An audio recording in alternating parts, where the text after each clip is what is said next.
Oh, hi there. This is Mrs. Bertrand, and this is Empirical and Molecular Formulas. Let's start with a molecular formula. This describes the number of atoms of each element that make up a molecule. So, for example, a glucose molecule has 6 carbons, 12 hydrogens, and 6 oxygens. The molecular formula can also be said to be the true or real formula of a compound.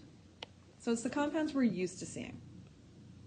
The empirical formula shows us the lowest whole number ratio of the elements in a compound. So if we go back to our example for glucose, this is our molecular formula, C6H12O6, but its lowest whole number ratio or empirical formula is CH2O. I can take out a common factor of 6 and take the ratio to a 1 to 2, stupid dots, 2 to 1 ratio. Sometimes the empirical formula and the molecular formula happen to be the same thing. A good example of that is water. Water is already in its lowest whole number ratio, so its empirical formula and molecular formula are identical. So often we can find the empirical formula through lab results, and this is why we need to know about this, because the empirical formula is sometimes what we get, and then we can transition it into the real or multiple or molecular formula. Multiple compounds can actually have the same empirical formula, and then the molecular formula is necessary to determine its properties. So we often start with empirical formula and then transition to molecular. Let's have a look at empirical formulas first and look at the steps, and then we'll look at an example. So our first step is to convert the percent composition into masses by assuming you have 100 grams. This is a lot easier than it sounds. So let's say, for instance, I was given 15%, oh my goodness, the dots, 15% hydrogen. In this first step, all it means is that assume you have 100 grams times 15% would just mean that you had 15 grams. So we're basically just converting the units from percent to gram here. In step 2, we're calculating our moles of each element using our molar mass relationship. So 1 mole equals molar mass. We've done that lots of times at this point. The last step, we're going to write the mole values as subscripts in the formula, and then we divide by the lowest number of moles to get whole number ratios. This part you're going to need to see in action before it's going to make any sense. So let's jump into an example. Before we do that, a couple of tips when we're doing empirical formula work. Don't round numbers until the end. Then all the numbers should be whole numbers. That's the most common thing. If you get a 0.5 in the end, you're just going to multiply everything by 2 to get rid of it.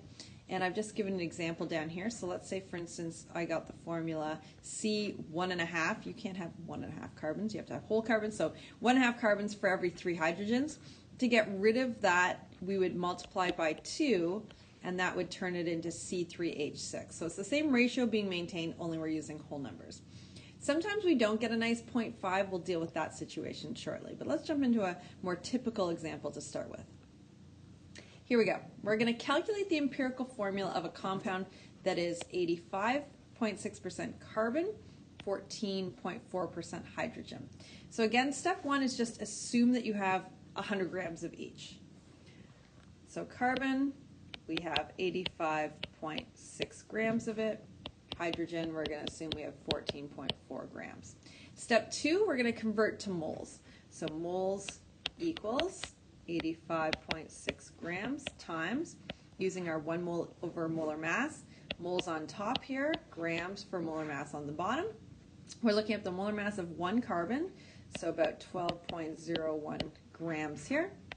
And I get 7.12739. Again, I'm keeping lots of extra digits here just to make sure the last step goes smoothly. On the hydrogen side, moles equals 14.4 grams times 1 mole over the molar mass of 1 hydrogen, 1.0079 grams. And that gives us 14.28713 moles. So the last part where I was sort of like, this is kind of the strange part, what we're doing is we're taking our C, and then the number of moles becomes a subscript. You'll see why in a second. Then I do the same thing for H. So basically I'm making a formula here, but it looks a little bit weird because I've got these weird numbers right now. But the last step says divide by the lowest number. In this case, that's the low number is the carbon's number. Let's just do that. And then when I do that, now I get a true answer. So there's going to be 1 carbon here for every 2 hydrogens. And this is my empirical formula. Empirical formula, the lowest whole number ratio. So that's not the real formula. It's going to be some version of that in terms of the ratio. For every 1 carbon, there's twice as many hydrogens, but that's how that one works. All right, so what if you don't get a nice whole number? Because this can happen. So a couple of tips. Again, don't round anything prematurely. Keep at least 5 decimal places or values when you're doing the empirical formula work.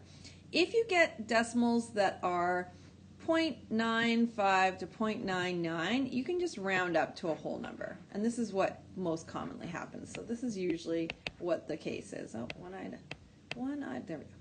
I had a one-eyed happy face for a second.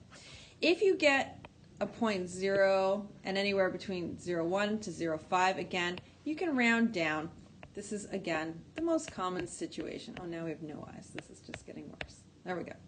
And then if we have a decimal somewhere in between, this is where we can use this table. However, the easiest thing to do, to be honest, is if you get a number, let's say you get like something 0.17 or something 0.12, whatever it happens to be. Just start multiplying by numbers, starting with 2, then 3, then 4, etc., until you can get rid of that decimal place and turn it into a whole number. So that's sort of the strategy there. I know that's not a lot of help, but that's really what we're going to do. Let's try it on for size. So our example here, the percentage composition of fuel is 81.7% carbon and 18.3% hydrogen. Find the empirical formula of our fuel. All right. So we've got, again, carbon, 81.7 grams. That was our percentage. We're just converting it. Hydrogen is going to be 18.3 grams. That's step 1. Moles of each, 81.7 grams times 1 mole over its molar mass of carbon, 12.01 grams. We just saw that. And we get 6.80266 moles. Over here on the hydrogen side for moles, we get 18.3 grams times 1 mole divided by 0.1. I just did a short form that because it doesn't make a huge difference. And we're getting 18.11881 moles. Now for that last step where we're going to take our C, 6.80266, and then our H, 18.11881, divide by the lowest number. That's carbon again this time. It doesn't always mean, it's not always going to be the first element, but in this case, the last 2 examples it has been. And then we get a C to the 1, H 2.66349. So this is where we get this sort of weird number down here. And 2.67 is not close enough to a whole number. So what we need to do is figure out what to multiply by. Now again, I would just start by multiplying it by 2, then 3, then 4, etc. And you should notice that when you multiply by 3, that puts it into the whole number territory. When you multiply by this magic number to get your whole number, you have to maintain the ratio. So you have to multiply both subscripts by 3. So right now the presumed subscript for carbon is a 1. So when we multiply by 3, we're going to have 3 carbons for every 8 hydrogens. So there's our ratio in whole numbers. So a 1 to 2.67, let's say 66 rather, ratio is equivalent to a C3H8 ratio. All right, time to go on to our next step, which is figuring out a molecular formula. And that's the true or real formula of a compound. So in order to do this, we're going to need 2 pieces of information. We're going to need the empirical formula, which we now know how to find. So if I have percentages, I can convert them into empirical formulas, or the problem might be very generous and give us the empirical formula. It can go either way. And then I also need the molar mass of the molecular formula, which is the actual formula. This is something that's going to be given to us, so that's a good thing. So recall that the empirical formula is multiplied by a whole number to get the molecular formula. So the example, for instance here, the molecular or real formula of benzene is C6H6. But its empirical formula would be its whole, the whole ratio, or the lowest whole ratio, would be a 1-to-1 ratio. So that's the empirical formula. To go from the empirical formula to the molecular formula, there's a multiplier involved, and that multiplier was a 6. So what we're going to be doing to find molecular formula, sorry, I just disrupted with the banging doors here. To be able to figure out from empirical formula the molecular formula, we need to compare molar masses. If the molar mass of our empirical formula matches the one given for the molecular formula, we know that the empirical and molecular formulas are identical because their masses are the same. But more often, the molecular formula is sometimes bigger than the empirical formula. Because remember, the empirical formula is the lowest whole number ratio, so its number will usually be smaller than the true molecular formula. So what we're going to try to figure out is, what is this multiplier? How do we multiply, or how many times do we multiply our empirical formula to find that molecular formula? Here's what we need to do. Step 1, determine the empirical formula if we don't have it given. We just practiced doing that, so we know how to do that. Step 2, calculate the molar mass of the empirical formula. We know how to do molar masses. And step 3, divide the molar mass of the molecular formula, which is given, by the molecular formula of the empirical formula. So again, we're just dividing molar masses to figure out how many times bigger the real formula is compared to the empirical formula. Lastly, you're going to use whole numbers to calculate the multiplier subscripts to get the empirical formula to transition into the molecular formula. All right, time to go. A student has determined the empirical formula of a compound to be SCl. The known molar mass of the compound is 135 grams for every mole. Determine the molecular formula of the compound.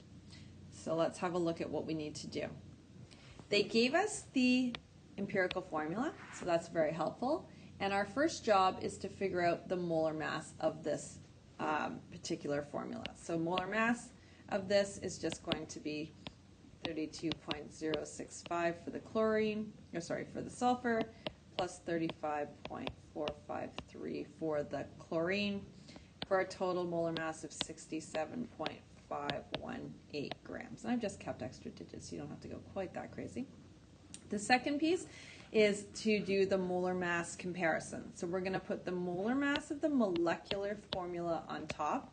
That's the one that was given, and it should usually be bigger or the same.